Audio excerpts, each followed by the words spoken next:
One day, the race of life will end. No more laps around the track. We'll finally be at rest from all our labors. But believers know that they must run that race while they can, because their goal is to please Jesus, the author and finisher of their faith. In pleasing Him, they honor the Father, who rules supreme over all. Stay with us. From Chicago's Moody Church, this is Running to Win with Dr. Erwin Lutzer, whose clear teaching helps us make it across the finish line. Today, Erwin Lutzer concludes our series, What is God Up To?, as he brings to a close his message, A Look Back at Planet Earth, a view we ourselves will take from heaven. You say, well, who in the world is that great multitude? That's you, my friend. That's you. You're going to be a part of that great multitude if you've believed on Christ. I don't care how many problems you have today. I don't care how many difficulties. I don't care how often you struggle in your relationships. If you are born again of the Spirit, you are going to be part of this company. And we're going to be singing together. And we're going to be saying, Hallelujah, salvation and glory and power belongs to God because His judgments are true and righteous. People are always saying, how can you possibly believe in the doctrine of hell? First of all, let me contrast the justice and the righteousness of God with human courts. You know that our court system here in the United States is essentially a disaster. And it's a disaster for a number of reasons. Some of the reasons can be helped, others can't be. One of the reasons is because men do not have perfect knowledge. Most judges and juries have to go on the basis of a lot of ignorance, just the way it is. Have you ever noticed when someone is charged with a crime, very seldom do you hear somebody say, yes, I'm guilty, do with me as seems good in your sight. I'm waiting for the day for somebody to say that. They all begin to run like gophers into holes, all seeking some kind of a hedge, all seeking to somehow be covered by some technicality of the law. That's the way in which we live. And so what people have to do is to flush them out, to try to get witnesses, to try to prove a point. And so there's ignorance regarding the facts. There's also ignorance regarding what a correct sentence should be. How long should you sentence someone? And is jail the best kind of sentencing? All of this is subject to human error and human evaluation. And of course, we live in a society that is filled with misuse of the law.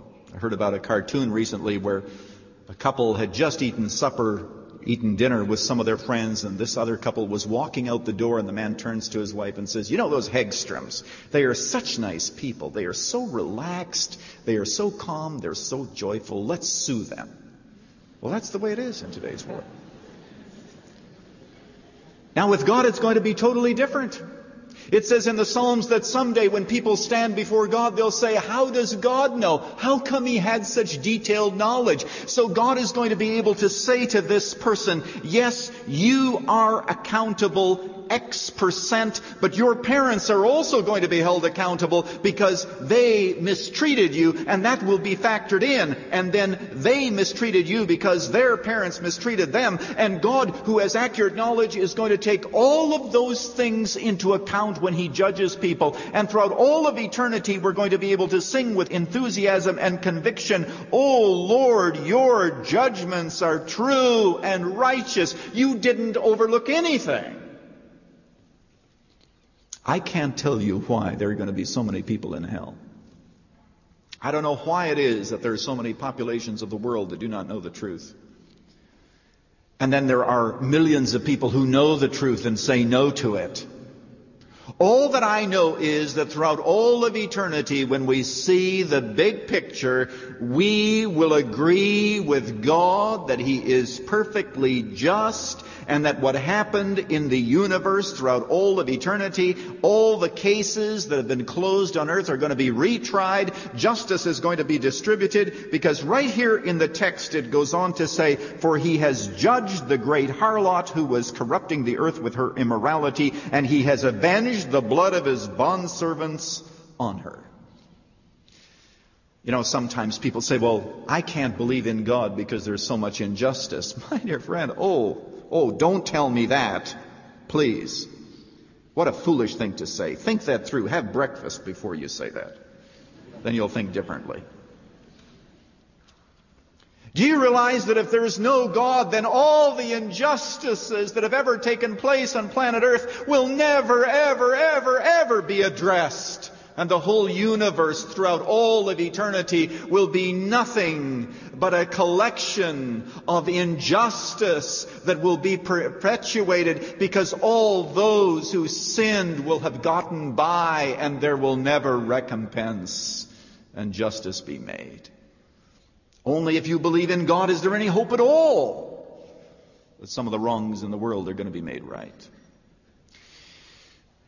Now, my dear friend, if you take the holiness of God and you add to it the power of God and the love and the grace and the mercy of God, which we lump together, and the wisdom of God and the truth of God and the justice of God, what do you end up with? But the glory of God, which is always what the people were singing about. It is like various beads on a strand of pearls. All of the attributes of God contribute to His awesome beauty and glory and wonder. I know what you're saying, though. You're saying, well, Pastor Lutzer, you still didn't really answer the question. Why was that earthquake in Mexico several years back, 16,000 people dead? How do you explain the little girl or the little boy that is being abused by angry, abusive, alcoholic parents? You still didn't explain that. What is the connection between that and the glory of God? I have to confess to you that sometimes the relationship between those two is difficult to see, though throughout life I could give you many instances where we begin to see hints of it, especially in the lives of those who allow God to work mightily through them in spite of the tragedies of life. You can see the grace of God. One day when we were living in Skokie many years ago, I remember mowing the lawn, and before I did, I noticed that there was all this paper around, and as I looked at it, I realized it was a letter that someone had just torn up and apparently thrown out onto the street, and the wind blew some pieces onto our lawn. And so I went and I picked up the pieces and I tried to put the letter together. I even found the name of the person, but then after that there was just